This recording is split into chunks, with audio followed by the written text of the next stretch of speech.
شكلت خطوره. هنا هيطلع حسني عبد ربه وهينزل مكانه اللاعب عبده عطيف.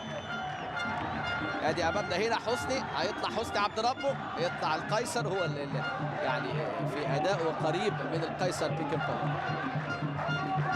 عبده عطيف طبعا هو احد لاعبي نادي الشباب كما ذكرت من قبل، وقلت ان هو يعني حل مشكلته بالتراضي مع اداره نادي الشباب واصبح لاعب في نادي الاتحاد. ادي امامنا راؤول كاليدا اللي يعني بيحقق نتائج، وادي حسني عبد ربه صفقه يعني دعمت الكثير من الصفوف العربويه. نقول لهم ما تزعلوش في الجماهير العربويه، شوف وجهه وقسمات وجهه وحزنه وغضبه وحبه وعشقه لهذا النادي. ده شاف بطولات، ده اللي امامنا ده شاف بطولات، شاف جيل، شاف السنياري وشاف الجيل اللي عمل بطولات واللي عمل انجازات وعمل الحقيقه يعني كره جميله. النادي العربي من الانديه الكبيره، الانديه اللي كان ليها يعني وضعها وما زال ليه وضعه وليه جماهيره وليه عشاقه ومحبيه، لكن النهارده بيواجه الاتحاد. الاتحاد كان الافضل، الاتحاد هو اللي يستحق الفوز.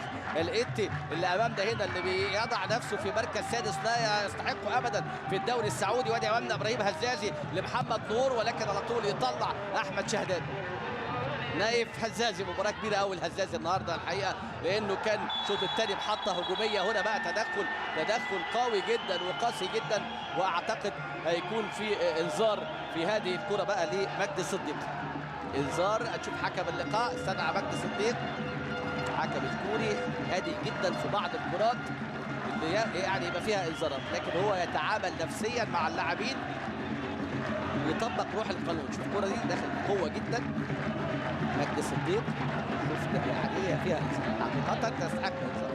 ادي نايف هزازي، نايف هزازي. جماهير الانتي سعيده التي اتت من المملكه العربيه السعوديه لتتابع هذا اللقاء في دوله قطر. و3-1. ادي امامنا رجب حمزه 3 اهداف في مرمى اليوم. هدف نايف هزازي في الدقيقة 21، هدف محمد المنتشر في الدقيقة 30، ونايف هزازي في الدقيقة 82 برأسية جميلة. وكان بقى هدف وحيد للعربي عن طريق اللاعب بيسكو ليتشي اللي أخطأ فيه محمد المنتشري في الدقيقة 26 من الشوط الأول. 2-1 الشوط الأول، واكد الاتحاد تفوقه بهدف ثالث الشوط الثاني لتصبح النتيجه 3-1. 6 نقاط لنادي الاتحاد في صداره هذه المجموعه بعد هذا الفوز الكبير اليوم زي ما اتى للدوحه وكان فاز على صلال من 3 مواسم. واليوم ياتي نادي الاتحاد ليفوز ويتقدم على شقيقه النادي العربي في هذه المواجهه. الاتحاد جده السعودي 3 ونادي العربي